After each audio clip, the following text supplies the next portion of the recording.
After she stayed by the Hello, guys. Welcome to Boxing Block Center, the home of Nigerian African boxing. And please, if you're new to this channel, make sure you click the like and, of course, the subscribe button right now. Let's get straight to it. Listen, Moses Itauma, tipped to be the next big heavyweight in town. People are saying that is the next king.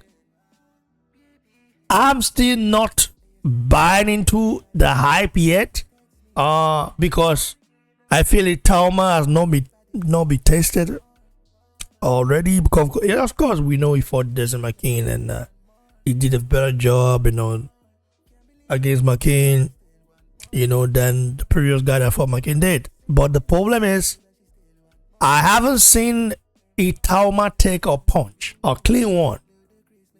So we need to see that. You can tell the guy has that aura about him. It's calm. He does remind me of Joshua though, the way he carries himself in a way. Of course, his style of fighting is different. He's a southpaw, very explosive and stuff. But the way he talks very calm, and the way he throws shade. Just remind me of what he tries to do then. But the guy is a talent. I just feel the hype might be too much for now. I'm just looking forward to this fight because I know Dillian Whyte is in shape. I don't think I've ever seen Dillian Whyte this in shape. When he fought Fury, he was out of shape. Most of his fights he's been out of shape. Now he's well in shape. I think the last time Dillian Whyte was in shape was when he was a kickboxer, but then he got popped dirty for a banned substance then. So Dillian Whyte has always been not a chubby guy, but he has a little bit of a skin to him in a way. Let's just put it like that. However, this is a big fight. This is a dangerous fight for both fighters. Dillian Whyte's weakness is the uppercut. His kryptonite. That is the uppercut. Itauma, I believe, will land it, and he will land it from a southpaw stand. And if that lands, Whyte will be in trouble. I just feel like that. But if Whyte lands his left hook, famous left hook, I feel it will be crazy. Oh, I'm seeing Joshua's cousin there. Which could that be? This guy looks like just cousin. Yeah, it's just cousin. Okay, nice. Is it part of Itauma's camp or what? Like I told you, man, this guy, they caught himself like Joshua. Like, the only difference is just that, yeah, he's not an Olympic gold medalist and stuff like that. He's not a world champion yet. But yeah, anyway, Adewale, this is the fight coming up. Itauma Whyte, the old against the new. Whyte is 37 years old. Basically on paper. No, we don't know his real age because he was born in Jamaica, bro. He does look 52, but we don't know. What do you make of this fight?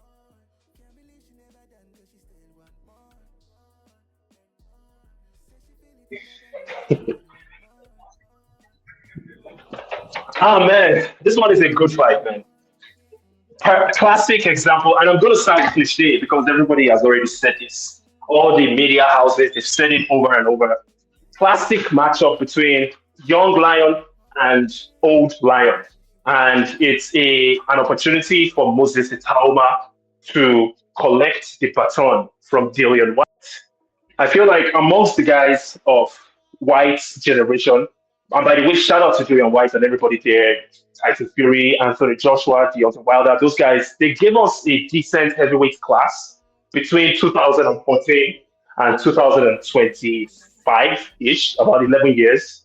And now they are about to pass out.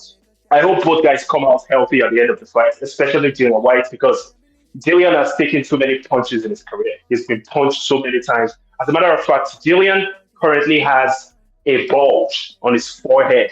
And I often fear that that bulge originates from, multiple fights, head clashes. I remember when Dillian and Joseph Parker fought and they banged their heads against each other very hard. Man, these boxers are going through a lot. So I wish them the best out of this fight, but I think Itauma is going to come out with a victory simply because Itauma is a slick southpaw and he is a hard puncher with speed. So Itauma has some great attributes. Being a young man, he has speed. He's a southpaw stance fighter, and he's slick. If you look at the way Itauma put Dempsey McKean down in his last fight, he was almost pouring that jab, the right jab, not really trying to land. Once in a while, he'll throw that jab to the body. And then all of a sudden, he comes back with a true behind the jab. So it comes with the cross, the left straight left hand, and the speed is so quick that these guys have no time to react, like Dempsey McKean. He got dropped from a straight left. And I think the same thing is going to happen to Dillian Whyte because Whyte is a come forward fighter that stands in front of you. And at this point in his career, we all can agree that his chin is almost shot to pieces. He gets wobbled, he gets dropped.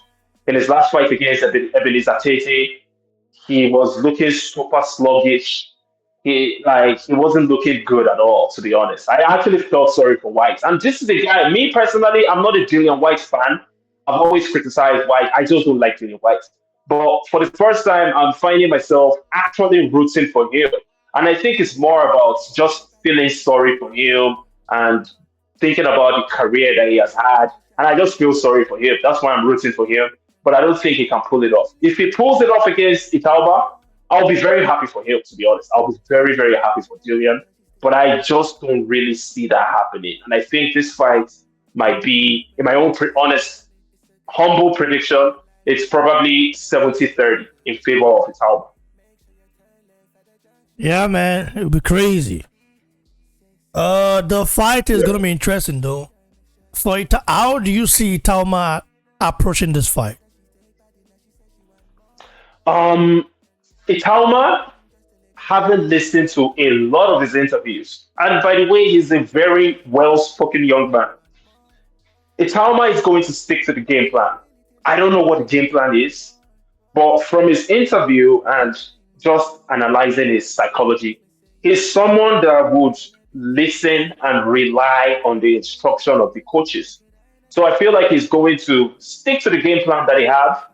Now, I don't know what that game plan is, but I can assume easily that because their opponent is Dillian Whyte, the game plan will be to, just keep it boxing, jab when possible, keep your right foot outside Dillian Whyte's left foot because it's an orthodox southpaw opposition.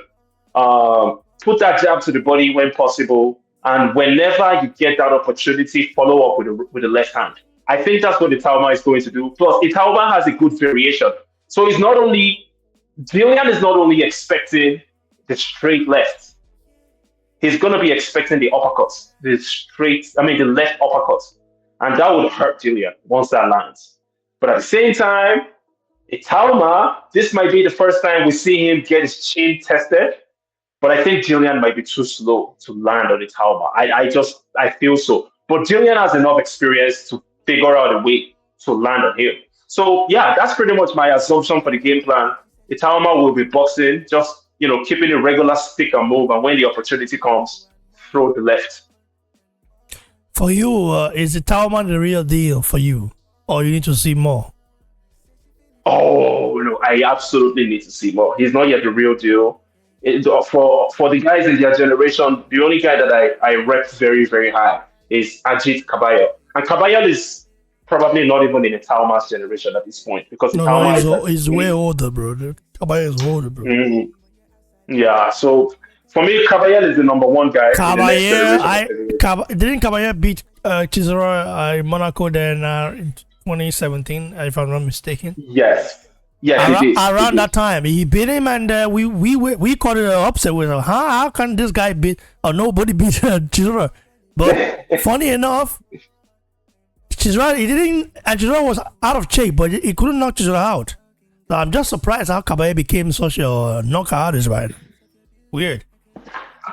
It's a style, right? Because he goes to the body and he weakens these guys. He breaks them down to the body. So That's what he does. how come he couldn't break Chisora down to the body? Basically, the guy who was out of shape. Chisora didn't train for that fight. He just went for a payday in Monaco. That's a good question.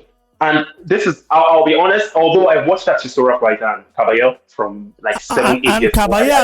Caballero has always had the same style. He hasn't really changed his style. Still had the same style. Body, but also, he wasn't as aggressively going to the body as he does these days. Or do you disagree? I feel it's the opposition, bro. It's the opposition.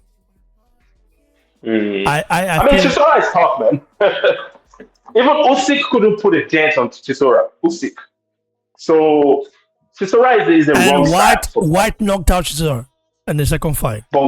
But bro, Whyte was getting outboxed. He was losing on all 3 scorecards before he got that knockout in the 10th round. So Chisora is not a joke, man. Chisora, man, it's crazy. That guy, you have to give him props.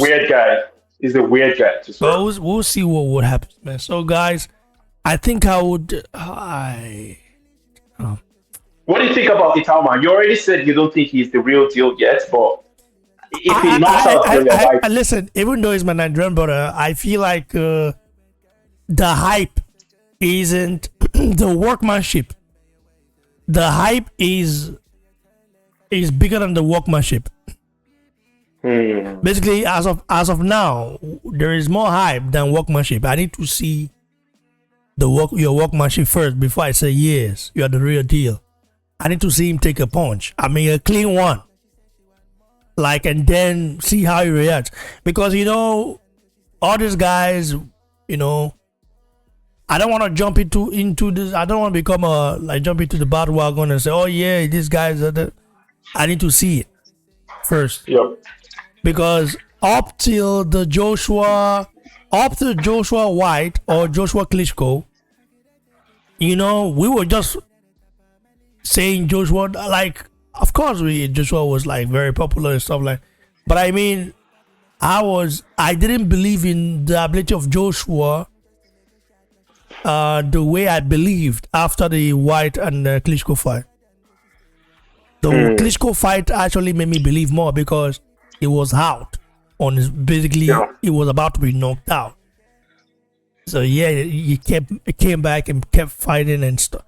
So these are the things. That's why even though we've seen Dubois, what he can do, the thing is that we know Dubois, when it gets tough, he gives up, he quit. That's just him. And it's going to be a very big problem. That's a big problem. You cannot teach that. You can coach somebody, you can coach the person how to throw a punch, how to do defense, but you cannot teach heart. You cannot teach someone to say, oh yeah, when he gets hurt, just. But then you have to understand that, you don't want to be, you don't want to overdo it, because these two Japanese guys, I think they passed away recently. In Japan, after they had a brutal fight. I didn't watch the fight. I'm not gonna lie, I didn't watch it, but I had to rewatch. I had to go watch the highlight. But it was a brutal fight. This is what Turkey wanted to see things like that, but it leads to. That's why some fighters don't fight like that, because they don't want to have brain damage and then die early because they want to please people. I know you have to show. You don't want to make your fight too boring, because at the end of the day, you want to sell tickets, So when you look at Okoli, for example, Lawrence Okoli does everything he needs to win, but the British fans don't like his style, because they feel like, oh, he's too huggy, he's too this, too that. But then you think about it, you have to meet halfway, Yeah. I agree. You said it perfectly, man. You have to find a blend between protecting yourself. But I'm really surprised how did those guys, the whole school fighters, how did they survive 15 rounds, bro? Like, it's crazy, 15 rounds. How? It's just amazing, man. Crazy. Those guys were tough. That's why I wouldn't I wouldn't say, oh yeah, Usyk is the greatest of all time. I wouldn't say that, bro. Because those fighters back in the days, man, they were like dogs. They were different. To be fair, Usyk cannot even be considered, in my opinion, in that conversation of greatest of all time because he only has 5 opponents in heavyweight. He is a great boxer of all time. He's one of the greatest boxers we've seen. But in the heavyweight division, he is not the greatest of all time because he's only fought 5 people in his heavyweight career. I think it's the hype. I think it's also recency bias. I feel Usyk is a great fighter. It has to be, it has to be put like he's literally skill set wise. He's very like it has to be regarded as one of the most skillful fighters we've ever seen, right? But Yeah. to become all-time great is a very different thing, bro. You have to defend your title like multiple times. Even Wilder, people talk bad about defending his title. I think 10 times, right? Mm. You know, Klitschko defended his titles how many times? More, I think. Maybe 19 or something. So yeah, you have to defend titles. You don't just win. So oh yeah, like you know what I mean. You have to defend titles. Yeah, it's just what it is. Anyway, guys, like the video, share, subscribe. Itauma and Dillian Whyte goes head to head this weekend. Wow, Interesting. it's gonna be interesting. Stay tuned, guys. God bless you.